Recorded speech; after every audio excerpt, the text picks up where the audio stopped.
Mummy जी, आप रोज शाम को छत पर जाकर उस पुराने रेडियो के साथ क्या करती रहती है? बहू ने एक दिन हैरानी से पूछा। सास सावित्री देवी मुस्कुराई और बोली, कुछ भी नहीं बहू, बस पुरानी यादें हैं। लेकिन बहू को उनकी बात पर विश्वास नहीं हुआ। उसे लगता था कि उस पुराने टूटे फूटे रेडियो में कोई राज छिपा है। आखिर ऐसा क्या था कि सास उसे किसी को छूने भी नहीं देती थी? सावित्री देवी के पति राघव जी को गुजरे 25 साल हो चुके थे। तब उनका बेटा मात्र 5 साल का था। पति के जाने के बाद उन्होंने सिलाई करके लोगों के घरों में खाना बनाकर अपने बेटे को पढ़ाया लिखाया और बड़ा किया। अब बेटा अच्छी नौकरी करता था, घर में किसी चीज की कमी नहीं थी, लेकिन सावित्री देवी का वह पुराना रेडियो आज भी उनकी सबसे प्यारी चीज था। हर शाम वह उसे लेकर छत पर चली जाती थी, कभी उसके बटन घुमाती, कभी उसे सीने से लगा लेती। एक दिन बहू से रहा नहीं गया। सास किसी काम से बाहर गई थी। बहू चुपके से उनके कमरे में गई और अलमारी खोलकर वह रेडियो निकाल लाई। रेडियो बहुत पुराना था, पीछे का ढक्कन आधा टूटा हुआ था। जैसे ही उसने उसे उल्टा किया, एक मुड़ा हुआ कागज नीचे गिर पड़ा। बहू ने उत्सुकता से कागज खोला। वह एक खत था। खत पढ़ते ही उसकी आंखें नम होने लगी। उसमें लिखा था, सावित्री, अगर यह खत कभी तुम्हारे हाथों में आए तो समझना मैं शायद तुम्हारे पास नहीं हूँ। मुझे पता है कि मेरी बीमारी बढ़ती जा रही है। डॉक्टर कुछ भी कहे, लेकिन मैं अपने शरीर को समझता हूँ। सिर्फ मुझे एक चिंता है, तुम और हमारा बेटा। सावित्री, अगर मैं चला जाऊं तो टूट मत जाना। हमारे बेटे को पढ़ाना, उसे अच्छा इंसान बनाना, और जब कभी मेरी याद आए तो शाम को रेडियो चला लेना।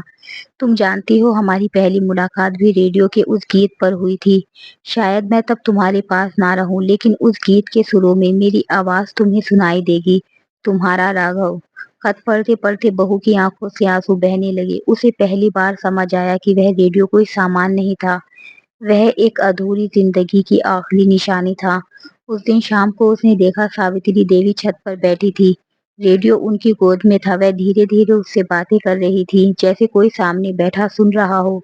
बहू दूर खड़ी सब देखती रही। दिन गुजरते गए।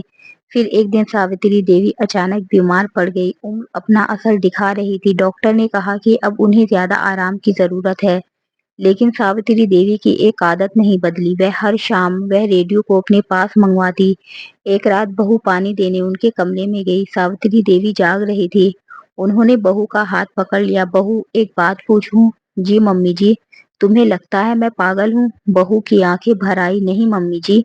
सावित्री देवी मुस्कुराई। सबको लगता है मैं उस पुराने रेडियो से बात करती हूँ, लेकिन सच बताऊं, 25 साल पहले जब तुम्हारे पापा जी गए थे ना, तब मुझे लगता था मैं भी मर जाऊंगी। उन्होंने कांपते हाथों से रेडियो को सहलाया। फिर एक दिन मैंने इसे चलाया। इसमें वह गीत बजा जो उन्हें बहुत पसंद था।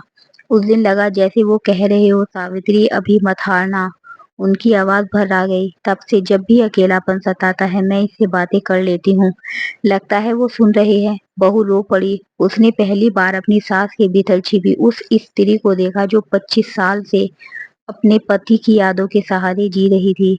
कुछ महीने और बीते। सावित्री देवी अब बहुत कमजोर हो चुकी थी। एक रात उन्होंने बेटे और बहू को अपने पास बुलाया। मेरे जाने के बाद इस रेडियो को फेंकना मत। बेटे की आंखों से आंसू बह निकले। ऐसी बातें मत करो माँ। सावित्री देवी मुस्कुरा दी। हर किसी को एक दिन जाना होता है बेटा। फिर उन्होंने रेडियो को अपने सीने से लगा लिया। बस इसे संभाल कर रखना, इसमें मेरी पूरी जिंदगी है। उस रात सब सो गए। सुबह बहू चाय लेकर उनके कमरे में गई।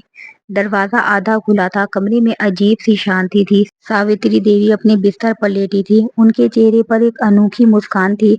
दोनों हाथों में वह पुराना रेडियो था, जैसे किसी अपने को गले लगाया हो।